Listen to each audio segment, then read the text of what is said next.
Hey everybody, what's going on? I seem to have forgotten to record the first turn, but nothing of great importance happened outside of me moving Ike.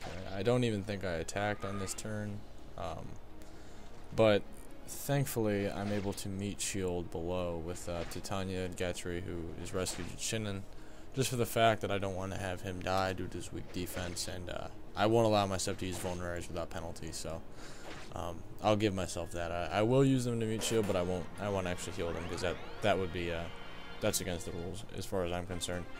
I get a this always presents a tricky situation because I want Ike to kill them, but I just can't at that point. He didn't have high enough strength. If he had 2 more strength growth throughout this, I should have reset forward, but he would have been able to take out those bandits there, and I wouldn't have even had to move around.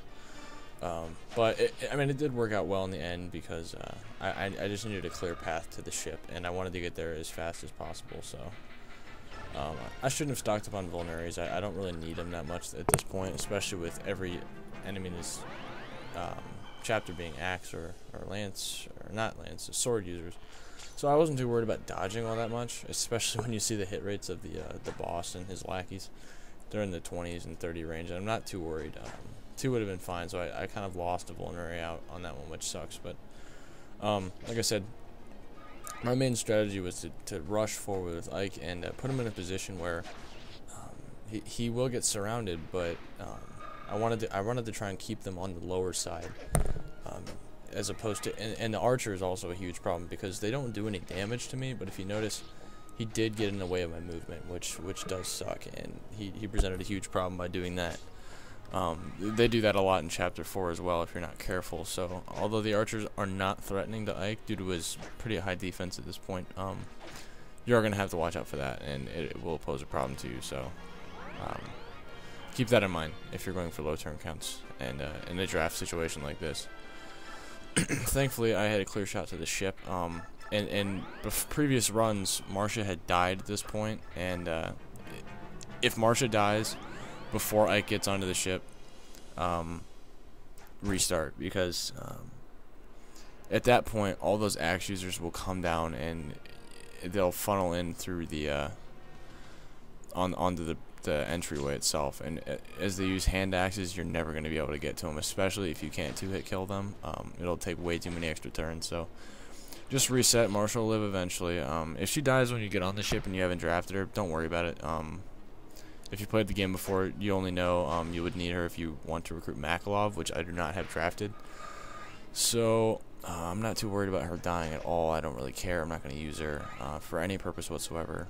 The only thing I would have possibly used her for was just for the free javelin and lance that she came with. So, and that's not even that important since I have access to the armory by then. And with limited units, I don't have to worry as much about buying things. So at this point, I didn't really want to rush forward a little bit more because one of the lackey pirates would have came by and blocked my way, throwing the hand axe. So I just killed that guy, and I get a free level up out of it, which is sweet. I got strength and speed and HP, which are all the things I'm concerned about right now. I mean, the resistance is great and does help, so I'll take as much of that as I can get, as long as it doesn't impact my other stats. So, it's so funny just to watch down there because a few runs before, actually, Titania had died, and I won't let her die. I won't let probably any of my units die within reason. If Gatru Shinnon died in Chapter 7, which I haven't played yet at this point, I won't be upset about that because I don't have Astrid recruited. I don't need anyone else. I don't have Rolf, so I wouldn't even need to worry about getting Shinnon back if I did have him. So it's I've set up my early game kind of risky. I get incredibly lucky on these turns, but having Shinnon and Gatry be able to actually fight would have probably slowed things down a lot less than if I had or sped things up rather a lot more than if I didn't have them. But thankfully, so far and within the groups, I have the highest or the fastest turn counts of each chapter so far, or I'm tied. So that's wonderful. It's just been a matter of me getting really lucky. and getting the stat boost that I needed, and as well as having Oscar to support on Chapter 2, and which has just been incredibly helpful. I'm glad I picked Oscar, and as well, Reese is actually, I take back my initial statement about him. On Chapter 2 especially, he's saved me a lot in terms of using vulneraries every turn. In some cases where I would have had to use one, I just used Reese. So he's probably helped shave off at least 1 or 2 extra turns per chapter. So, and on this is where I get incredibly lucky. This is pretty much the only reason I was able to complete this within 6 turns. Otherwise, it would have taken 7, which I'm not too concerned about. But I get a lucky crit.